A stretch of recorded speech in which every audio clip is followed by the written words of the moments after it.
I want to come up to see your farm.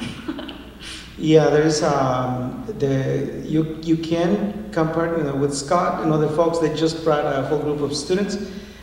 In the past, we have averaged 2,000 visitors a year, and now we are being very selective. Only partners can bring groups. So if Fairfield is a partner, you can bring as many groups as you want. Nice. All right. Thank you. Go ahead. My question is pretty similar to kind of what Kris asked. I'm a student of Kris Johnson's first farming program of ROAP and Dean and Francis and all of these guys. And I came here more on like a plant-based diet and not really understanding the whole idea of animals needing to be involved in the whole system. So now that I've been around these ideas for the last couple of years, it's really making me want to get involved in it. So it's like, what are the steps that a student now or a farmer that wants to transition from conventional type things to get into what Reggie's doing and what Dean's going to do of doing the animals and the perennial types of things, and not just doing your annual farming that we kind of think is the way it's supposed to be done, like doing it holistically. So how can I take the next step to be involved in this? Well, Kyle, out at the farm, we're trying to implement the system. We're exploring it with Rehi and partners in the community. So we have hazelnuts installed, and we'll be hopefully getting chickens onto the farm in one capacity or the other next year. As to working with Dean. Yeah, and Kris can speak to this as well. For a program like ours doing natural pork production, for a new farmer, I would recommend them to intern, someone like Kris here. There's a lot to know. There's generations worth of knowledge that you can glean from working with someone with experience. It's a little too complicated. There's too much to learn and know to just try to wing it by yourself. So I would highly recommend volunteering. I'm sure if farmers like Kris could use help all the time, or actually get a job and intern at a farm, or just even to get a job and spend some time working in the same environment. And certainly, if someone's interested in doing that with our program, we could set them up with a farmer. Yeah. I'm hard of hearing, so. I am too. Oh, you better. How to get started? How to get started? Well, that depends on how much money you got, okay? Common sense. You start out small, figure out what works. You can read all the ag manuals in the world and keep track of what they say. Learn some, leave some of it alone. I'm the type of guy, I read the directions and I throw the book away. And I'll refer to it. But that's kind of the same way I got started farming. And I grew up on a farm, so I knew a lot. But again, the old boys will tell you two things, and two things to be aware of when you start farming. Number one is bankers, and number two is skunks. I had old boys say that a few years ago. But you gotta start small. You gotta know what you're doing. You gotta have a way to sell your product other than just do the commodity types. And years past, a lot of years ago, yeah, that would work. It really helped for a beginning farmer to have an off-farm job, unfortunately, or the wife working full-time. That's the way we done it for many years. It's very hard work, very stressful at times, but some guys want to farm real bad, so. Okay, next question, please.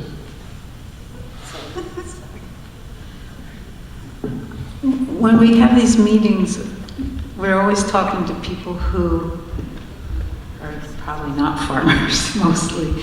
And what did we say? Even in Jefferson County, there's only 3% of the people who are farming. And I'm just trying to figure out how you can reach or how we can all reach farmers who want to farm but want an alternative and don't quite know how you can approach these people or get to them so that it's not just, you know, talking heads, people here talking to each other who think it's a great idea, but we're not really the people to implement it, you know. We can support it, but how to get to the farmers and how to help the farmers change what they're doing, I think that's a really big question. Yeah, thanks, Cecil. You know, living out in farm country, 6 miles north of town for almost 20 years, I got to know a lot of farmers up there. And the thing is, you come to realize is that everybody knows everybody. And they're and I don't mean this in any kind of derogatory way, but they're often related as well. You know, they're cousins, they're extended family, they're friends of relatives, and when you start having success with a program like this, in 2 or 3 years from now, if we have one farmer in this county that has a success, every farmer in this county will know about that success. It's really great to hear. Yeah. So I serve as an advisor to the Savannah Institute out of Wisconsin, and in a recent exercise of farmer outreach, they just took a whole county, got all the addresses from the tax records, crafted a really nice introductory letter to agroforestry systems, called every farmer in there. The result was absolutely mind-blowing. They couldn't handle the response. So that was one way that is being done in one place. We want to replicate that everywhere we go now with our poultry and our agroforestry systems, so that we can actually bring, once we have an institutional partner that can actually handle, you know, moving the farmers into a new system and has the infrastructure, curriculum, and all of that, then we can reach out that way at a pretty large scale. As far as the other side of our equation, which is farmers who are really experienced, multi-generations like myself, but don't have land, and immigrant farmers I'm talking about, what we did was we went through the churches. So for example, and this is something that can be replicated anywhere. We did it in Marshalltown. We also did it in Minnesota, Owatonna, Faribault, Northfield, and Redway. We just went to the churches, went to the places where people frequent, and then we did this thing called call to meeting. In the old traditions in the colonial systems in Latin America, the way you would call the community to a meeting was by bringing a drum to the corner and then beating it. Everybody would come out of those houses, and then they would, you know, display the call, and then they will read the call by the mayor or the king or whatever. And so we replicated that in the community in Minnesota, and we brought together almost 2,000 Latino families into the different places, and then we had the same meeting over and over and over. And to do that, we also brought other services that we knew the community needed, like lawyers and nurses and all of that, and then, you know, daycare and so on, and we did this at the churches, and it allowed us to actually establish ourselves within a very short period of time with a really good credibility, to the point that up to now, you know, for the last 6 years, we had never had to do outreach because everybody knew from the beginning what we were doing and wanted to do, what it was going to take. So those were two different ends of that same process. Very inspiring. Yeah. So in Jefferson County, where we are right now, and you know, Kris is starting to implement this model. Dean is implementing his model, but there's still farmers out there, like at these meetings we've just had with the supervisors, for example. You know, there'd be maybe 300 people who are against the CAFOs, and maybe 3 or 4 farmers, and maybe 2 of them were CAFO operators. And they felt like they were being all walked over. You know, I've talked to them afterwards. They say, yeah, but no one listens to us. But the fact is that the law listens to them and supports their position. But if they could somehow hear, in this county, we need to do something, a concerted effort to, I guess as Kris and you develop your partnership here, then we can go to them and we can show them the possibilities, because they must feel terrible when they have these outside operators coming and they sign these contracts that ties them up for the next decade or so, and it's must be really, in some ways it's exciting because they feel like they have some place to go, but at the same time, it's difficult, some. Yeah, farmers aren't evil, and I may put a target on my head for saying this at this conference, but JFAN misses that every once in a while. Oh, no, No, please let me finish.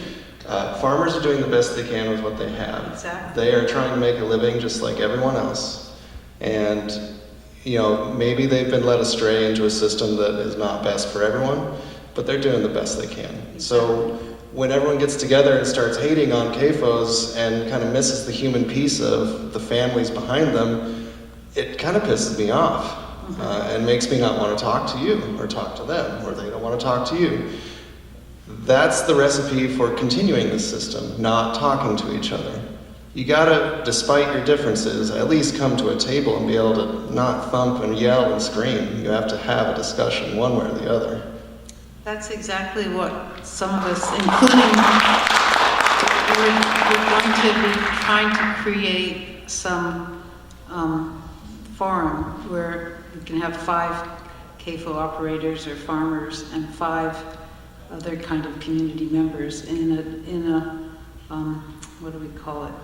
A kind of a mediation, a talking session for 2-3 hours that's really guided, or 4 hours, so we can they can understand each other, because of course some of us really feel bad for these farmers who are trying to be, they want to be farmers, it's a way of life, and yet the way of life that they're stuck with is not what farming should be. So And nothing sells it like success, and I think Dean has been pretty good at making friends with his neighbors, and they see that it works, and they want to do it. And oftentimes, farmers don't want to listen to their neighbors. They want somebody from out of town. They'll listen to.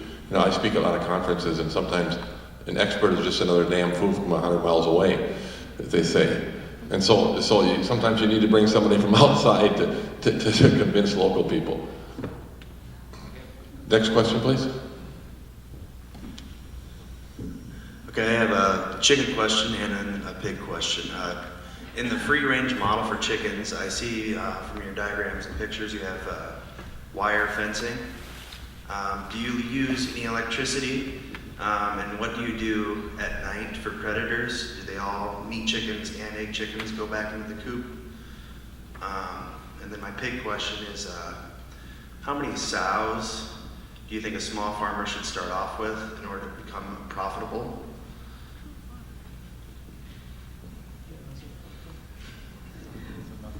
So the tree range system is actually designed for almost every factor that affects the chicken. One of the things that chickens are really scared of is open space. And that's because there's a lot of area predators, so hawks and eagles and so on. So the tree range, the trees in the ranging system protect them from that part. We haven't lost one chicken to a hawk in over 350 flocks that we have raised. So it's an absolutely perfect record for a free ranging system. The second thing is the fence. No, we don't use electric wires or any of that. The fence is really built there to keep the chicken within a certain area. After we tested for 2 years the maximum length that most of the chickens will roam, and it's also to keep a lot of the other animals that also want a chicken dinner out of the space where they live. So most predators that want to eat the chickens don't come out during the day. And so in the night, they are protected in the really well-built shelter. Those shelters are actually checked inch by inch on the bottom, so not even mice or rats can easily get in there. The rats would actually nibble at the chickens too, and so that's very important. The other thing is that there is a lot of management that is done around, so keeping the fences clean and all of that also deters a lot of the predators. Skunks and raccoons and coyotes, they are abundant around us, but they only come during the night. And during the night, they can also roam in the tree range system as well, because there's nothing to eat there. But normally they don't make it past the big fence on the outside, and they just stay on the outside. Coyotes have never eaten a chicken. They actually, if a chicken is dumb enough to stay outside of the fence, and a coyote eats it, we never know because they don't leave anything. And that is actually a good thing. So, what else did you ask? I think that covers that. Are you actually closing them in the coop or just allowing them to free range into the coop when they're ready? The chickens go into the coop almost on the clock. All of them, all you do is close the door. Okay. And, or the doors, because there's, depending on the size of the flock, there's many doors that they use to go out into the paddocks. And those doors are actually built so that they actually seal really well. And so nothing can get in there. Thank you. How many sows? He asked how many sows a beginner should think about having to start with. Yeah, let me just do that real quick, and then I'll give it to Kris. For example, in my program, we have 2 brothers. They're Amish, and they've been raised on farms. They know how to raise pigs very well, and they're being very aggressive about this. They have the facilities, they have the infrastructure, they have the know-how, and they're doing a 150 sow program. For them, I'm not worried about that. If it was a beginning farmer who didn't have any background raising hogs, you know, I think what Kris said earlier, you know, start very small and learn what you're doing, or else, you know, learn by working with someone who's already in the business. So there's no easy question. It depends on your capabilities, your finances, the infrastructure you have, your equipment, how much time you can dedicate to it, and your knowledge base. So it's kind of a complicated formula. It changes from individual to individual. Yeah, I believe for a beginning farmer, knowledge is the key thing. And, you know, I grew up on a traditional family farm, so you learn a lot. You don't know everything till you own it and it's your game. A lot of surprises. And like I said, it can be, you know, a tough life and a good life. And there's just so many things you could talk about. I guess that's probably about it for me. And let me say, being an independent pig farmer versus the industry, and a beginning farmer puts up $1 million building, you know, there's not too much to that. If something breaks down, you call somebody, this and that. And what I've learned over the years, the CAFO guy goes in, checks the feeding equipment and everything else, drives out any dead pigs, etc. That's his chores. When you're a family farmer, it's every day, all day, viable things. And the difference between an independent pig farm and a corporate CAFO is when I get up at 6 o'clock in the morning, it starts. I go out and get that paper. When I poke my head out that door, if everything is quiet, it's going to be a good day, a better day, because the pigs are happy, they're comfortable, and everything else. With the CAFO industry, the people that live by it, I hear it again and again and again, it's the noise. The feed trucks, the delivery trucks, the hogs hauling out, or the trucks hauling out the pigs, the noise of the feeding equipment at night, the pigs squealing all night because they're crowded and uncomfortable. That's the difference, people. So, eating is spiritual. Know where your food comes from. Okay, we need to wind up. I think we'll probably need to get out of here in a few minutes, but I want to thank the panel, Francis, Raheem, Kris, Dean, and Kris. I don't know how much longer the bar will stay open, but if you can catch them out here at the social hour, you can ask them more questions outside. Just a reminder, we have people handing out sheets as you leave, indicating how you can make a difference, so you make sure that you take one. There's also a table outside where you can sign the petition for the statewide moratorium on CAFOs if you haven't done so. And finally, there will be a legislative forum here tomorrow night in the Sondheim, Thursday, October the 25th at 7 p.m. So you can learn about the candidates for state representative and state senators, and remember to get out and vote on November the 6th if you haven't done so already. So thank you very much for coming here tonight, and remember that if anyone tells you there are no viable alternatives to CAFOs, that is simply not true. Thank you very much.